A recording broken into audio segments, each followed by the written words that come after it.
나를 사랑하는 첫걸음, 건강 대기업입니다. 대인관계에서 호감을 갖게 되더라도 입냄새가 나면 마이너스일 뿐 아니라 자존감까지 떨어질 수 있죠. 입냄새의 원인은 다양하지만 의외로 기본 습관만 잘 살펴보아도 충분히 예방하고 없앨 수 있습니다. 갖고 있는 전신질환이 없다면 오늘의 알려드리는 입냄새 퇴치법은 크게 도움되실 겁니다. 입냄새의 원인은 입안의 박테리아가 단백질을 분해하면서 생기는 황화합물로 불쾌한 냄새가 나는 증상을 말하죠. 대부분 입안에 원인이 있어서 잇몸 염증이나 충치 때문에 발생합니다.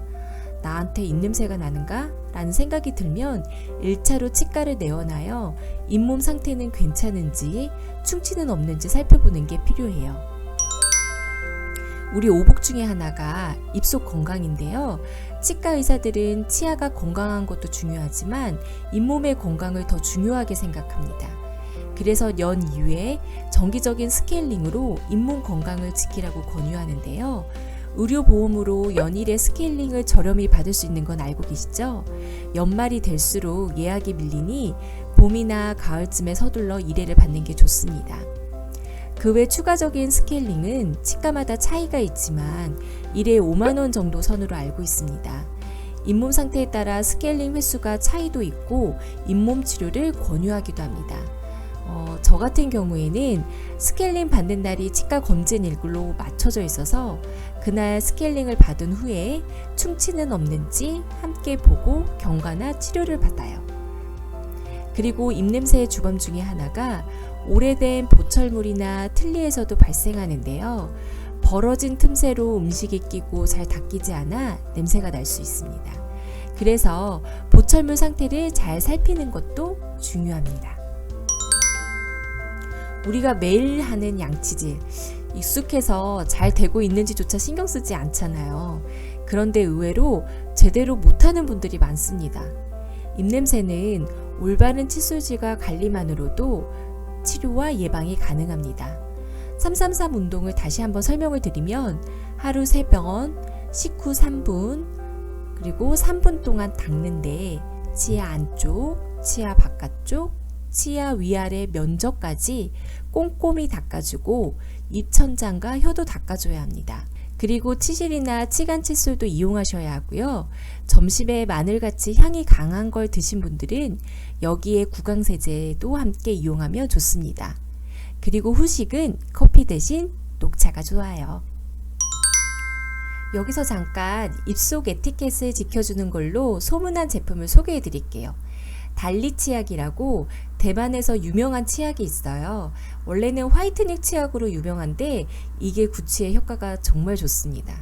일단 상쾌하면 자극적이기 마련인데 이건 그렇게 자극적이지 않은데도 상쾌해요. 그리고 물 안 묻히고 양치를 해도 거품이 풍성하게 나서 사용감이나 텍스처가 훌륭한 편이죠. 그러면서 아침에 구취를 말끔히 날려버리고 또 상쾌함 유지가 지속이 꽤 오래됩니다. 성분까지 좋아야 한다는 분들께는 안 맞을 수 있겠지만 뒤에서 설명해드릴 헹구기를 잘하면 얼마든지 좋은 기능성 치약을 잘 활용할 수 있습니다. 그 다음에 요즘 핫하죠. 테라브레스 오랄 린스라는 제품인데 이름이 어려워도 그냥 가글입니다. 국내에서도 구입 가능하고 아이허브에서 직구도 가능한데 이 제품을 만든 분이 자기 아이에게서 나는 입냄새가 어떻게 해도 사라지지 않아서 이걸 개발했다고 해요. 자식 사랑은 세기의 발견을 가득히 하는 것 같아요. 우선 톡 쏘는 자극이 없어요. 민트향은 나지만 매운 향이 덜하고 가글하는 방식이 입안과 모강까지 가글해주는 2단계로 안내가 되어 있습니다. 입냄새가 목까지 관리가 되어야 한다는 의미겠지요. 이 제품도 지속력이 훌륭하고 구취 전문 브랜드답게 다양한 제품들을 갖고 있어요. 치약이나 구취용 캔디, 목 스프레이 등이 있고요. 우리 한국인들이 즐겨 먹는 마늘 고기쌈 같은 거 있잖아요. 이거를 먹고 이제 해당 브랜드의 치약과 가글까지 하면 냄새가 싹 사라진다는 소문의 제품입니다. 신박하죠? 건강대기업에서 자신있게 추천해드리니 기억하세요. 여기서 한 번 더 중요한 팁을 드릴게요. 양치후 입안을 헹굴 때 몇 번 헹구세요?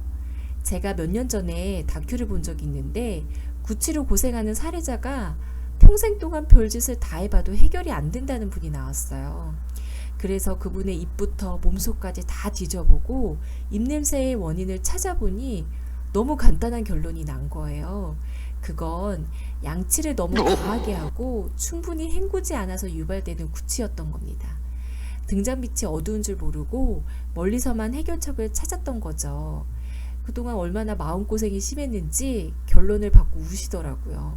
그래서 치약에 포함된 계면활성제를 충분히 헹구는 게 중요하겠구나라는 생각을 했어요.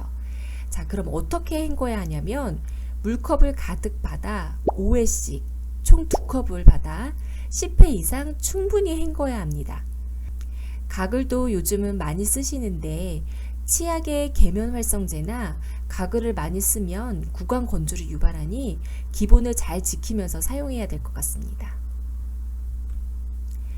그 다음에 많이들 알고 계시지만 양치 후에 건너뛰게 되는 게 혀 클리너예요. 입속에 혀를 내밀어 보면 하얀 백태가 끼어 있는 분들 많으시죠. 특히 흡연자분들은 치석과 백태 때문에 유발되는 입냄새가 있는데요.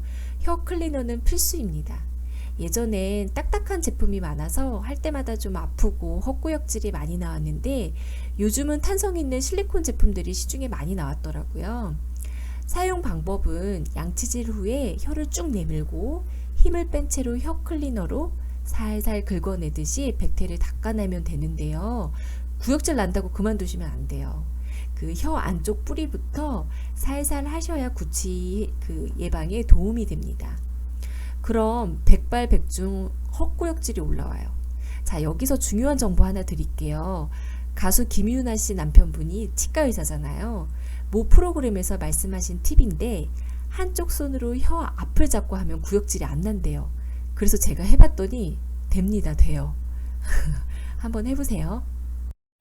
요즘 과도한 제품 사용으로 구강 건조가 그렇게 많다고 해요. 안구 건조도 많다더니 구강 건조 환자도 늘어서 구취 전문 병원까지 생겼다고 하네요.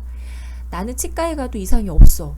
목 아픈 데도 없고 전신질환도 없어요. 그런데 위의 방법으로 다 해봤는데 냄새가 난대 하면 본인이 입마름이 있는지 체크해 봐야 해요. 저도 나이가 들수록 입마름이 좀 생기더라고요.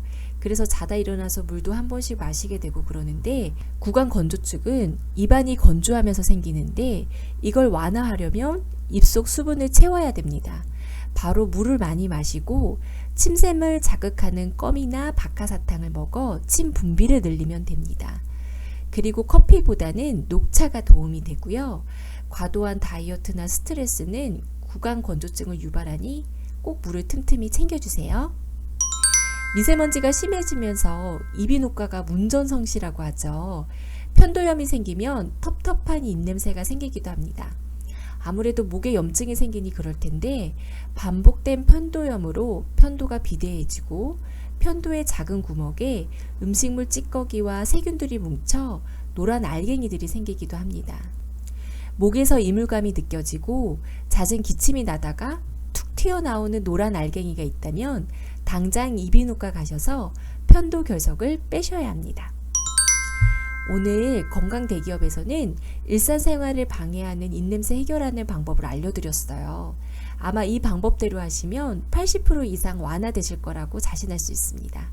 도움이 되었길 바라고요. 앞으로 건강대기업은 우후죽순처럼 퍼져있는 건강정보를 검증하여 신뢰성 있게 전달할 예정입니다. 나를 사랑하는 첫걸음, 건강과 행복을 구독하세요. 이 영상이 도움이 되셨다면 아래 좋아요와 구독하기 버튼을 눌러주세요. 좋은 하루 되세요.